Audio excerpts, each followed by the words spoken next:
I've had this fabric for probably 3 years. It's called The Cave by Deborah Edwards for Northcott. But what I liked about it is it's definitely a guy fabric. And a lot of times for me, it's hard to find fabrics that work well for a guy. So the reason why I've had this fabric is because I didn't want to cut it up into small pieces and then you lose the look of what is actually printed on there. So I was online and I seen a picture of this quilt. It had this design on it where it was just like squares and stars, and I didn't see who did it or if there's a pattern out there. So I got into my Barbara Brockman book and I looked in there for it and I couldn't find it in there. So I just did some graph paper and I drew it up. Now, most of you know that I am not a pattern writer. So if you watch any of my tutorials, I'll try to put as much information in that video as possible, as well as almost always have numbers and information in the description box below the video, including this video. Also, what I will do is I will take a picture of this and I will put it towards the end of the video and I'll have it on there for a while so you could take a screenshot of it. Since I am using a layer cake, I am going to cut my squares into 5-inch squares. So my denim is going to be my background fabric for the star wreath pattern. For the half square triangles, I need a total of 16 half square triangles. I'll be able to get 4 half square triangles per layer cake. So 16 divided by 4 is 4. So I will need 4 of these 10-inch squares. And like I said, I'm going to look for ones that have a smaller pattern on it, but I only need 4, so that shouldn't be too hard.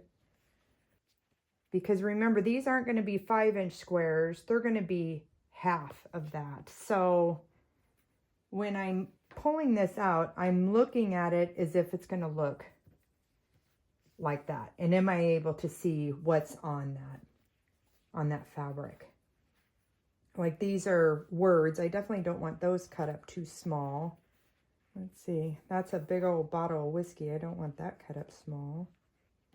So definitely the pool balls, that one. I might just do those two. So I'm going to need 64 of the pattern squares. So 64 divided by 4. And I'm dividing by 4 because I can get 4 5-inch squares per layer cake. That means I'm going to need just 16 of these squares. So I may keep these bigger ones like this and just leave them whole and just figure out a simple quilt to be able to leave these whole, because those are pretty cool.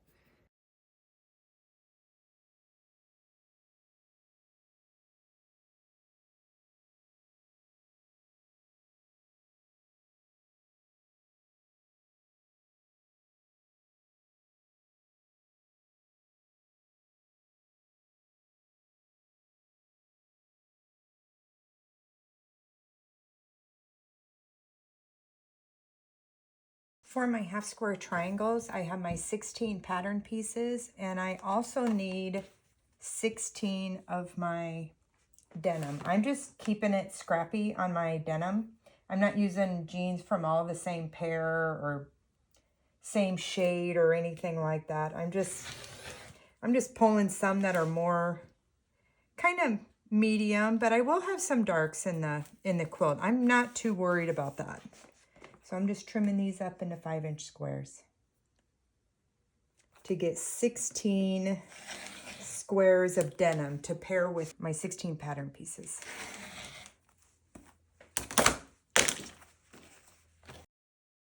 Now I want to make sure that my half square triangles are going to stay at 5 inches.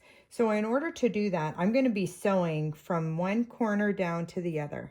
And there are several ways that you can do this. So one of the ways is to take whichever one of your fabric you want to do. Now, since I'm using denim, I'm just using a pencil.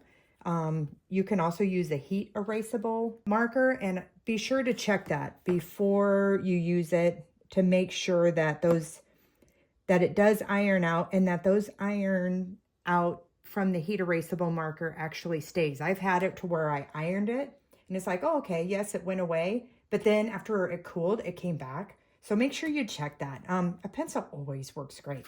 Now, if this was white fabric, I'd probably do it on the back of my darker patterned fabric.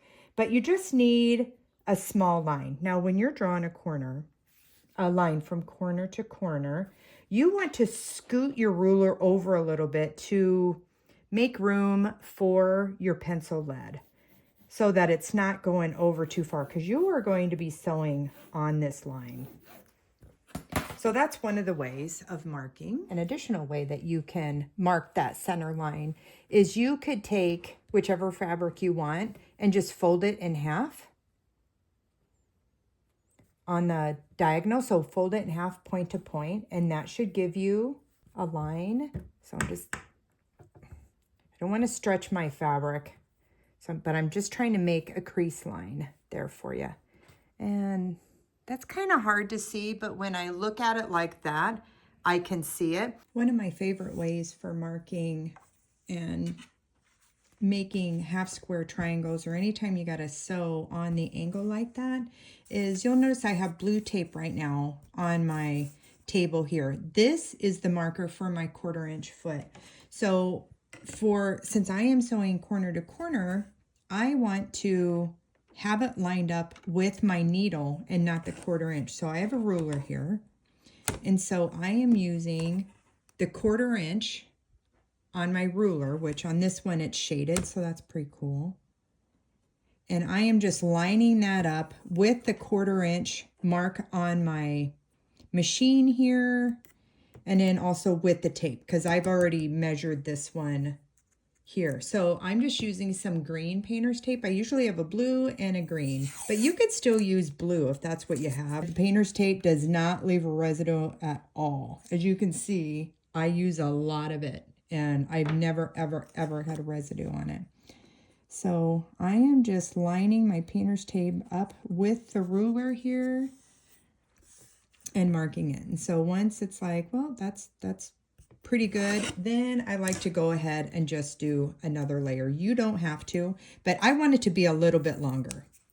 Okay, so I'm just putting one more longer piece to make sure when I lay my fabric down, I'm able to line up my points there. And so here I'm just lining it right up there. Okay, so what I'm going to do is I am taking my fabrics right side together, and I am using one denim and one of my pattern pieces. And I'm going to grab one that doesn't have a crease on it so you can see what I'm doing here. And I am putting them right sides together. Now you see their tops of their peaks were the edges of their fabric. It's coming in as if that was a full piece of fabric.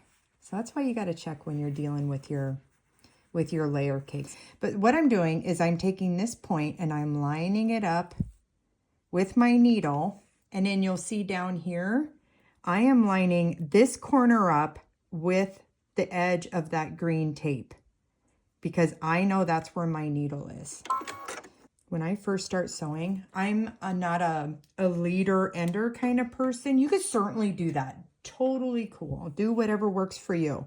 I like to start on the fabric, take a few stitches forward, back a little bit, and then continue going. And then I just keep on chain piecing. So let me show you first how I sew this corner to corner. So I'm going to take a couple stitches forward, and then I reverse. Sometimes I go off the fabric, sometimes I don't. And then once I have that set, I am lining this corner up with the green tape. I like to place my hands on both sides of where I'm sewing so I'm not scooching back and forth. And what's nice is that the painter's tape kind of helps hold it so my fabric doesn't slide. But I'm just going to go on and sew corner to corner. Oh, the thing I forgot about, when I was talking about if you do draw a line, it would be better. So if I know I'm cutting, I'm going to cut on this side probably. So I would rather have my half square triangle be a little bit bigger So instead of sewing right on that line, I might scooch just a little bit that way, but you don't have to do that. It's just something to keep in mind if you're kind of iffy on whether or not, once you make this into a half square triangle, that you're gonna still be at 5 inches. Now, the other half of this is not going to be used in this quilt. See, I'm just keeping that point right there. I'm not even looking at my needle. I'm just looking right there, and it lines right up with where that's going. So I want to go to that point. So let's do one more. Like I said, since I'm chain piecing, I don't have to do that fewest stitches forward, a few stitches back. Again, I'm just looking down here. That's it.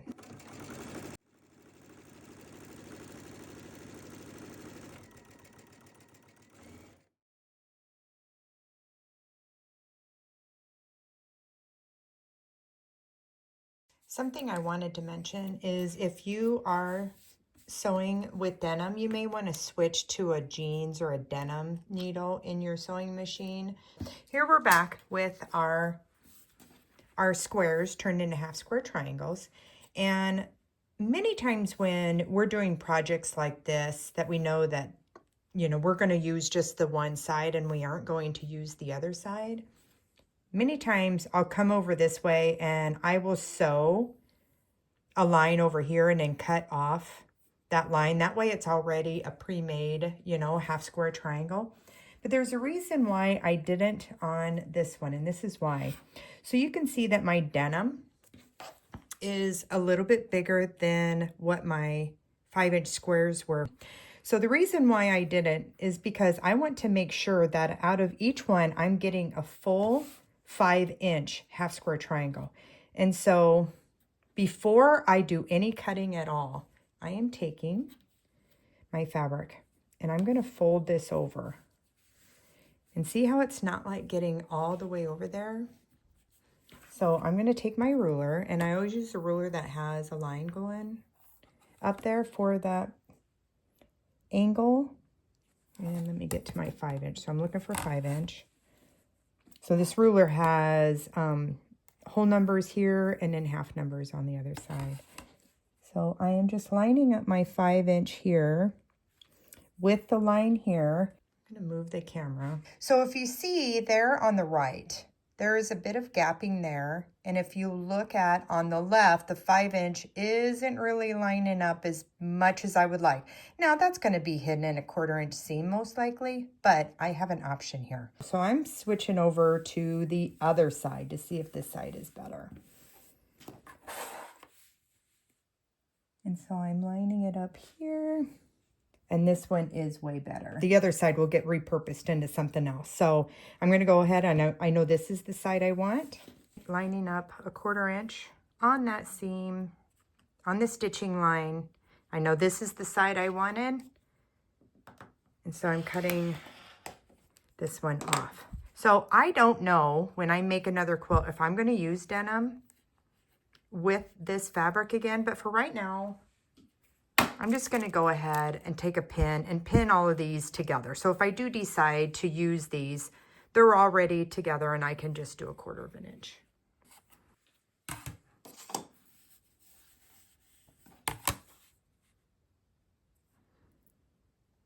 And with that, I don't need to do any squaring up. That's perfect. Cute. And you can still see all the pattern in that. That worked out good. Okay, I have all my background denim cut, 5-inch squares, and normally to make this, I just made it a square shape. So if I was making a square shape, I would need 116 background squares, but I think I want to make this more of a rectangle, so I'm adding a row to the top and a row to the bottom. So I actually cut 144 denim squares. So I think I might add yet another row to the top and bottom, but I'll see as I lay it out if I want to do that. So 144 denim, and then I have my 64 pattern squares, my 16 half square triangles, and then I have my pins for pinning. my pattern, and I have my numbers. I use these for marking my rows. So they're just scrap pieces of junk mail. And I write 1 through however many. I think I have 20 in this stack. And then I have my ironing direction. So odd is up and to the left, and even is down and to the right. So I'm gonna go get this laid out.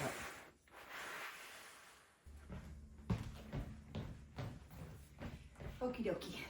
I love using a ruler for carrying my stuff up here. So my background squares have square triangles, pieces. Now I do have a design wall. I actually call it a design curtain down in my workshop, but that means I'd have to pin all of these pieces to it, and I don't want to do that. So I do like to just come up here and do it on the floor and move them around as I need to. So I'm going to get this all laid out.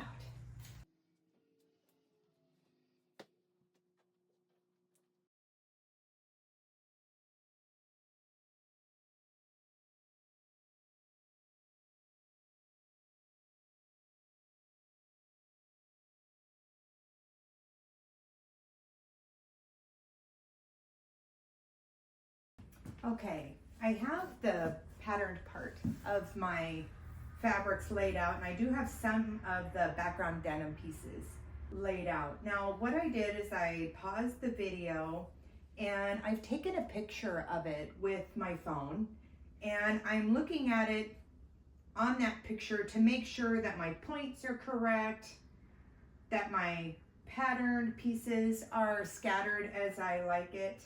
And then sometimes I'll go through with that picture and I'll go down to where you can edit your picture and go to filters, and that will give you black and white, vivid. It gives you some different colors. So you can see if if there's something kind of popping out that you maybe didn't notice before by looking at it. Because when I look at it like this, it just kind of looks like a big jumbled mess. So I went ahead and did that. I'm happy with the layout. So now I'm just gonna fill in with my denim background and try to keep those scattered. So if there's some of them, I have pockets in my square, so I'm trying to get those scattered about the quilt, as well as some of the darker pieces compared to the lighter pieces, but I'm not too worried about it.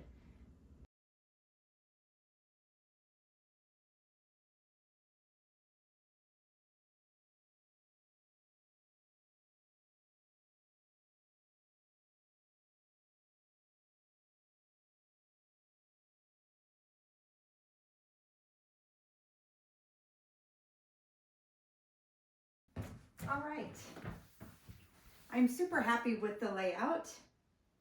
And now I'm taking my pins and my numbers. And I am going through, let's see, I have, if it was a square, it would be 14 rows, but since I added that extra row at the top and the bottom, I have 16 rows. So I have 16 pieces of paper.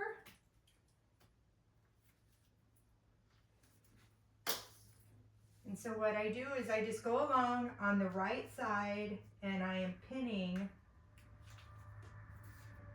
a number to each square.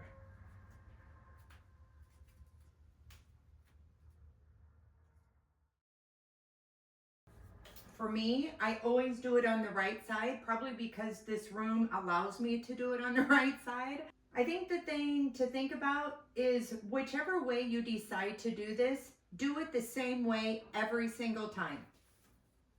And then you don't have to try to remember how you did it. As you do it a couple times, you'll be like, okay, that's what I'm doing.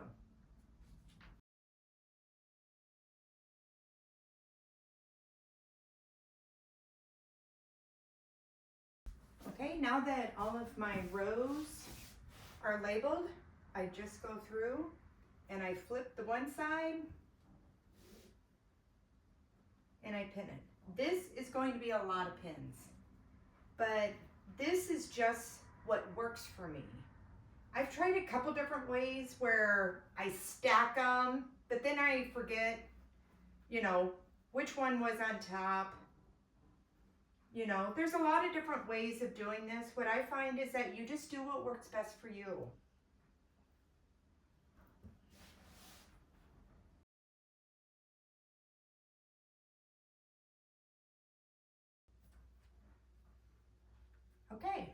So after I have the first row done, I just put it in a pile and I put it back on my ruler to take downstairs to my sewing machine.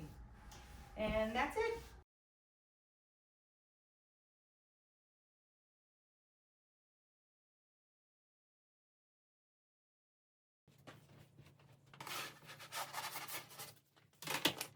Now with everything here by my sewing machine, I like to take 2 of my rows and just start chain piecing. I could do all of them and keep going, but I found it works best to do 2. It's just what I like to do. So I'm just doing a standard 1/4 inch. And I did switch my needle to a denim needle.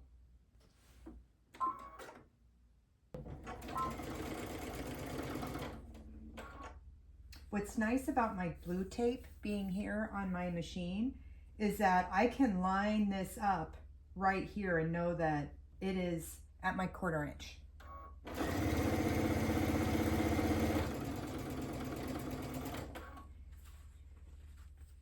And then I grab my second one.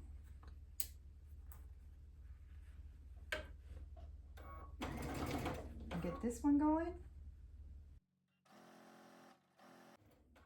And then I pull the one I just did previous. I clip that thread.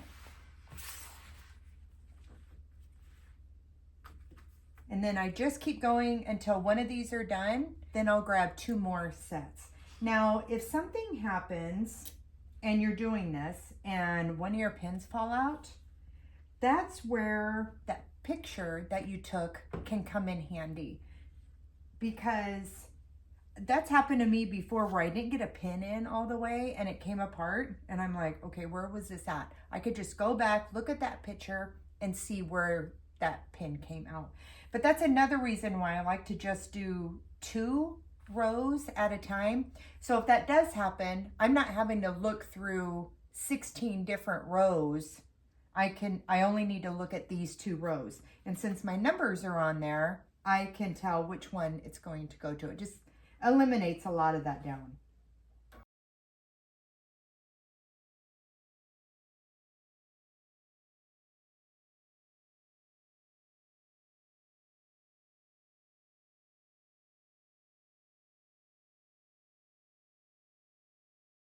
Okay, I have 2 of my rows sewn, and you'll see on my little pieces of paper that I use for marking my rows, I am going to iron this row.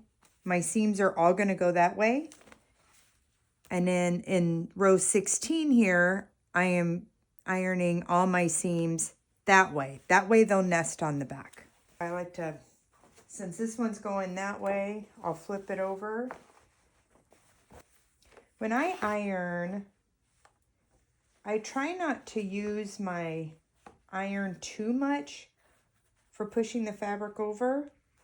Even with denim, it's pretty sturdy, but I'm still using my fingers to get it into the position I want, and then I'm setting it with my iron.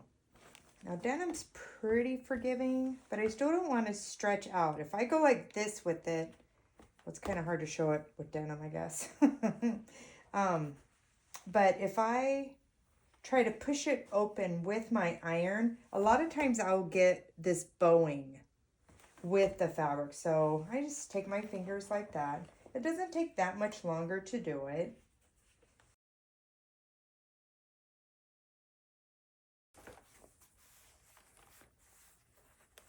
This last one done here.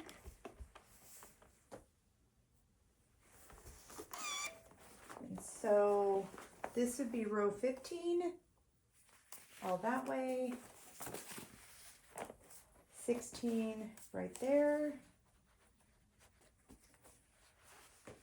And there you can see how they're going to nest.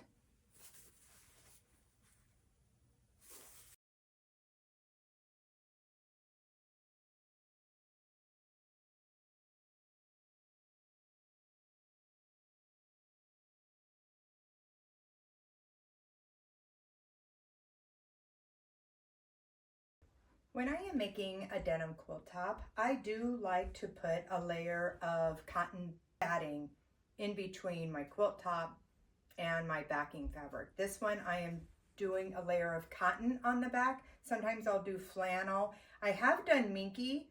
That makes it super heavy. One of my husband's quilts is like that. And it works great, especially here in Nebraska in the winter time. So does it make your quilt heavier? Yes, it does, but that's okay. It kind of serves like a weighted blanket.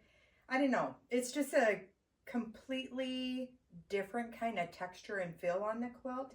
Now, if you are quilting something like denim on your sewing machine, you will just need to go a lot slower when you're doing your stitches. Be sure you use a denim needle on your sewing machine, as well as a walking foot if you have one.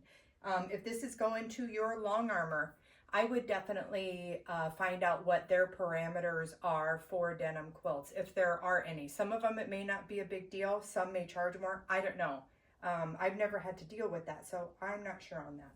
So I'm going to go ahead and get this quilted up. I'm just doing a regular meander stitching on it on my long arm. I'm using a khaki color thread because my back is tan and it does hide in the blue denim here, and it's not taken away from the patterned fabric, and that is my most important goal when I pick thread color, is what works best for this and not necessarily the backing of it. Another reason why I chose the khaki color for my top thread is because if you notice on many pairs of denim jeans, a lot of times the stitching on the pocket, on the outside seams is like a khaki color. So I just thought it worked.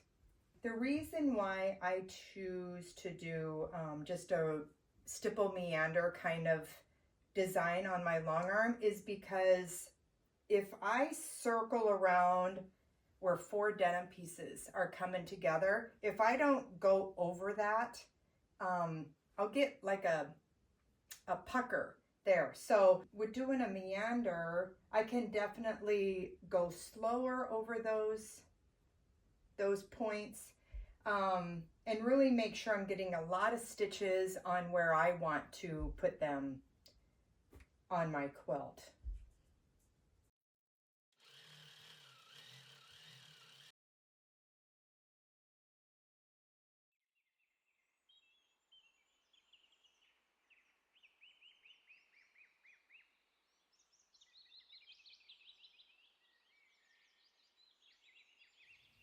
I hope you have enjoyed my star wreath quilt tutorial.